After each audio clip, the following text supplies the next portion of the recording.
This is AMBS Channel 2, a commercial TV station operating under permit number BST-0126-2022 TBC MOD, valid until the 6th of July 2023. Channel 2 transmitter is located at Diliman, Quezon City. AMBS Channel 2 is operated by a professional electronic engineer, duly licensed by the Professional Regulation Commission. Engineer Erwin B. Senora, PECE number 0001448. Engineer Romel G. Ardenio, ECE number 0023097. Engineer John Christopher De Los Santos, ECE number 0080759. Engineer Joshua R. Castro, ECE number 0080760. Orlando M. Lagarda, 93-1PNCR-6016. Rene O. Agravante, 93-1PV-5715. Jose P. Puman, 94-1PV-8960. Mon Israel U. Bagay, 09-1PCAR-23697. This is AMBS Channel 2, now signing on.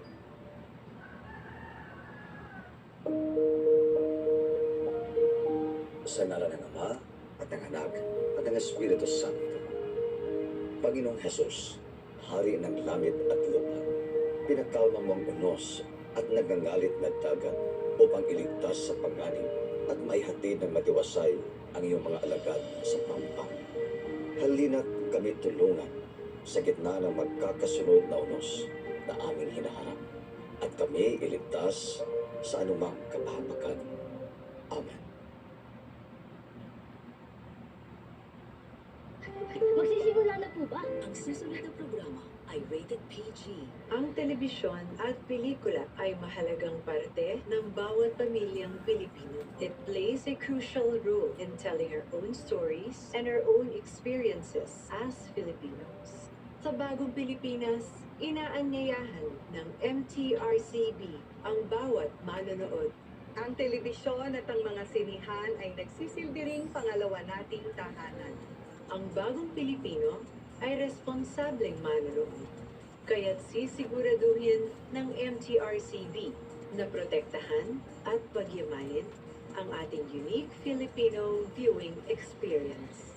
Kasama ang pribadong sektor, kaisa ninyo ako, ang aking pamilya at ang ating pamahalaan sa pagtangkilik sa mga pelikulang Pilipino at mga programang pang-telebisyon.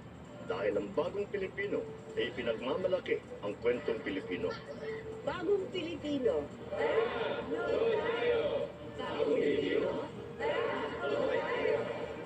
Bagong Pilipino. Tara, nood tayo.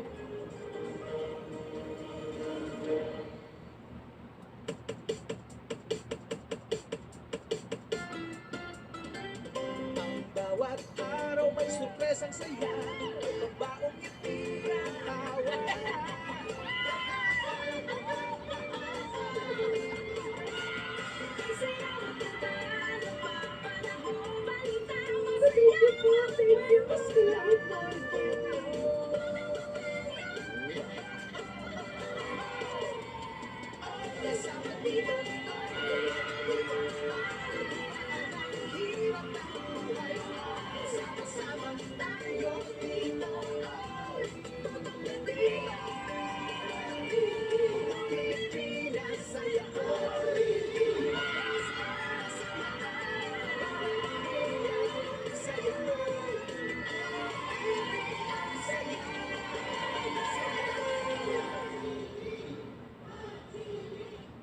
Kapamilya, welcome po dito sa Kapamilya Channel sa All TV2. Sabay-sabay po tayong manood ng paborito niyong Kapamilya shows together, forever, Kapamilya. Dahil ang ating tahanan ang isa't isa. Maraming salamat po.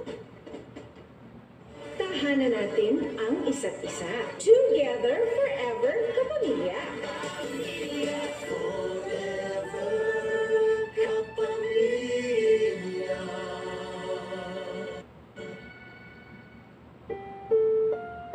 Ang susunod na programa ay rated PG, patnubay at gabay ng magulang ay kailangan sa mga batang manonood.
Magandang araw kapamilya. Welcome to the celebration of the Holy Sacrifice of the Mass.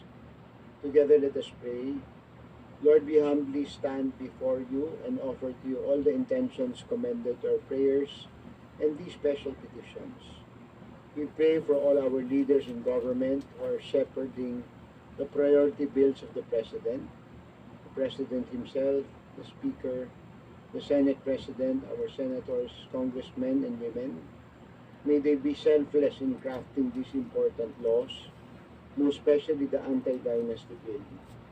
May they put the common good above all other interests and not frustrate the hopes and expectations of our people who are longing for genuine change and an end to corruption. May the investigations over the anomalous flood control projects bring transparency and accountability to our government and bring the guilty to justice soon.